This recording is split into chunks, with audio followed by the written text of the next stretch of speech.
This is a Camry like never before. While the old ones were boring, run-of-the-mill sedans, often described in Malaysia as an uncle's car, this new one is sporty and exciting. I mean, just look at it.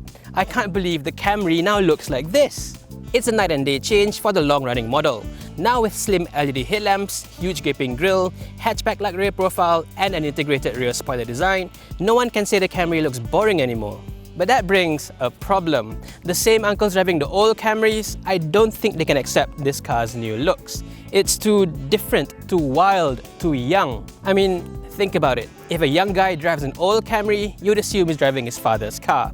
If an uncle drives this, you'd think he's driving his son's car. In any case, the Camry, or rather the entire D-segment sedan market, is under fire from all sides now. It's a shrinking market, almost to the point of being extinct, which is a far cry from, say, 10 years ago when you see Camrys and Accords everywhere. Company car buyers are shifting more towards SUVs, especially the Honda CR-V and Mazda CX-5s, while those who insist on having sedans, they now have proper compact executive sedans as alternatives. Things like the BMW 3 Series or the Mercedes-Benz C-Class, with some discounts you can get those for under 200,000 ringgit. And unlike the old CKD car, this new Camry is now fully imported CBU from Thailand, and it costs 190,000 ringgit. So the Camry is a hard sell. It's perhaps too different to what its target customers would like. There's no affordable 2-litre variant, and the market itself is getting smaller and smaller by the minute. So what it needs to do is sell based on its dynamic appeal and technology. For dynamics, this car sits on the latest Toyota TNGA modular platform. It's the third car to have it after the Prius and the CHR. It's supposed to make it stiffer, 30% more rigid, lighter with a lower center of gravity, and much better handling than before.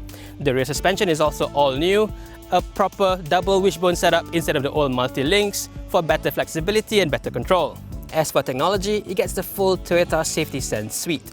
This includes autonomous emergency braking, adaptive cruise control, active lane keep assist, automatic high beam, and blind spot monitors. There's even a tyre pressure monitoring system that not only checks your 4 tyres, but also the spare in the boot. Now that's thoughtful. Inside, it's not like any other Toyotas you're familiar with. The dashboard is driver-centric, with the center console here tilted slightly towards the driver. The seats are mounted much lower than before, so you get a much more sporty driving feel from behind the wheel. Not what you expect from a Toyota Camry, but for a change, I quite like this cabin. Firstly, there's a lot of premium touches to lift it beyond most of its competition, be it sedans or SUVs. The materials here are just really good. From up there to down here, it all just screams quality. And this is a Toyota, so you expect them to last for a long time. Looking beyond build quality, the Camry has a lot of premium equipment too. It has electric steering adjustment, which is something most BMWs still do not have in Malaysia, and a really good heads-up display. There's also a wireless charger for your phone, plus a hidden compartment below. But it's not all that great because I do have quite a few issues with this dashboard. Number one, this wood trim here looks really tacky, and this fake leather on the center armrest looks like something I would see from a rundown taxi. Now, the JBL sound system, they do sound good, but the A-pillar tweeters look really cheap. And then we get to the 2 screens, which are both low res. We live in a world where all used to Retina displays and 4K screens, so to have 2 screens that are both blurry and pixelated just doesn't look right. And speaking of phones, there's no Apple CarPlay or Android Auto either. Thankfully, it's a typical Camry affair from back here, and that means there's acres of space, especially legroom. Headroom could be better slightly, but that's because they're going for a more coupe-ish, slightly low roof. But beyond that, it's really great back here with very supportive seats with smooth and soft leather.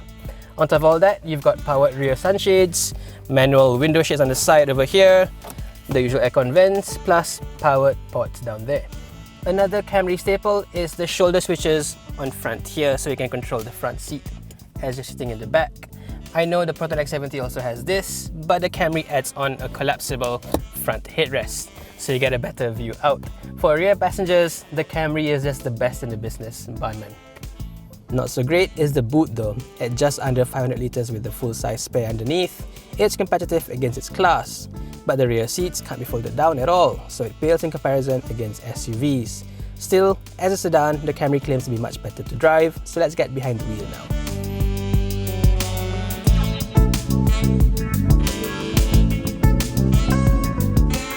The first thing you need to know about the new Camry is a slight disappointment. Basically, when it comes to the engine, it's a complete carryover from the old car. The same 2.5 litre naturally aspirated petrol engine. This engine makes 184 PS and 235 Nm of torque. And that's not the newer dynamic force engine that's available in other markets, such as, Thailand, where this car comes in. That new engine has 209 horsepower and 250 Nm of torque. So we're missing out on 25 horsepower and 15 extra Nm of torque. If you're used to driving a turbocharged car, this car will feel gutless. And that's mostly to do with the torque and where the torque comes in. The peak torque comes in well above the 3000, 4000 RPMs, whereas in turbocharged cars, you get the full torque more than 300 Nm of torque below, say, 2000 RPM. So you don't need to work the engine so much to get the full push from the engine. It's a little bit old school because this is a naturally aspirated engine, not a turbocharged engine.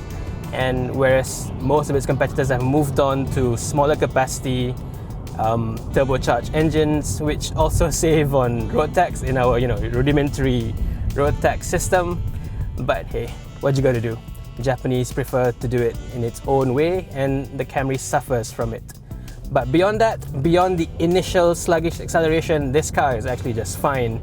Beyond 30, 40 kilometers per hour, it pulls really strongly. I'm a full throttle right now, and you don't hear so much of the engine, but the car really jumps forward. It's really nice. The pull, 235 Nm of torque, doesn't sound like a lot, especially when turbocharged motors do well over 350, almost 400 Nm of torque. But yeah, this car feels just fine. I wouldn't call it underpowered at all. Anyway, on to the dynamics of this car. Toyota says a lot has changed with this car. Whole new platform, TNGA, instead of some old, ancient 20, 30-year-old platform. And it really feels it. It feels more natural, it feels more dynamic. Its president, Akio Toyoda, said in a press conference a couple of years back that it's making Toyotas fun to drive again. And even in the Camry, it's a car that's related to old uncle cars. You can feel this shift. It really feels a lot more natural, a lot more fun to drive. The steering wheel plays a big role here. It's a lot more direct. It's still an EPS, so you can't say much in terms of the feel of it. It's not a patch on properly dynamic cars like the Ford Mondeo or even the new Kia Optima GT. It's still a few rungs below that. But as a Camry, as a Toyota, this is a big leap forward. Back to the powertrain. With the old engine, it's paired with an old gearbox. Here we get a 6-speed automatic instead of the newer 8-speed automatic that the Thais get in the 2.5. So it really is a little bit, of a downgrade, that is for sure. The 6-speed actually feels like more of a 4-speeder with 2 speeds of overdrive. So you get 4 very tightly spaced ratios and 2 very high ratios. That's only for highway cruising. So what you get is a car that really hangs on to very high revs before, say, 100 kilometers per hour, and then shifts to a much lower rev as it goes on the 5th and 6th gear. So on highway cruise, this car will save fuel, but on the city driving, as you accelerate along, this car will feel like it's struggling a little bit because the gear ratios are a little bit short. On to fuel consumption, a lot of people are saying a lot of things about naturally aspirated big engines. And you know what? This car may have an old school engine, but in terms of fuel consumption, it is fine. I've been driving this car for about 700 kilometers now, and I've averaged about 10 kilometers per litre. That's not so bad because my regular car is a similarly sized car, similar weights, and that has a 2-litre turbocharged engine, a Mercedes-Benz C-Class. And yet I struggle to get 8-9 kilometers per litre. So this car, despite having an old school 2.5 litre naturally aspirated engine, is doing better than my own regular car, so I'm not complaining. If there's one thing that the Camry does well, that is ride comfort. Every time you jump into a Camry, it will be a very pleasant experience. It might be boring to drive, it might put you to sleep behind the wheel, but you jump in, the ride's going to be comfortable, very smooth. And despite this car having a much better dynamic, it still keeps its very soft ride comfort, and that's a great thing. If anything, it's even better than before. The way it ticks, speed bumps especially, is very, very commendable. I think this car has the best ride for any car that's priced under 300,000 ringgit here in Malaysia. As for refinement, again, the Camry does a very strong showing here. There's no wind noise at all, at least until you reach above 160 kilometers per hour. And as for road noise, there's almost none from the excellent Bridgestone Turanza tires. These are the latest T005 Turanzas, and the grip is excellent, even in the wet. And as for cruising ability, you can even go up to illegal speeds and there's not much tire roll. So the tires are really, really good. So as a whole, the Camry is a bit of a surprise to drive. The engine is a bit of a letdown, especially the old engine and the transmission, but the rest of it is impressive. The way it drives, the way the steering feels, and especially the way it rides bumps here in Malaysia, beyond reproach. So there you go, the new Toyota Camry. It looks wild, and the new sense of dynamism is real, not just marketing talk. The tech features as well as the premium touches, it's all on point, and together with a sublime ride quality, the new Camry is a lot better car than ever before. Strictly within its class, the Toyota Camry is an excellent choice. But in a real world where turbocharged SUVs are fast becoming the norm, it's getting harder and harder to make a strong case for the Camry, especially when it's saddled with the old powertrain like it is here in Malaysia. So the Camry is a bit of a mixed bag. For what it is, it's a fantastic car. It's just that I'm not sure how long this type of car will be relevant in the Malaysian market. For what it's worth, it's definitely not an uncle's car anymore, and for the Camry, that is a major breakthrough.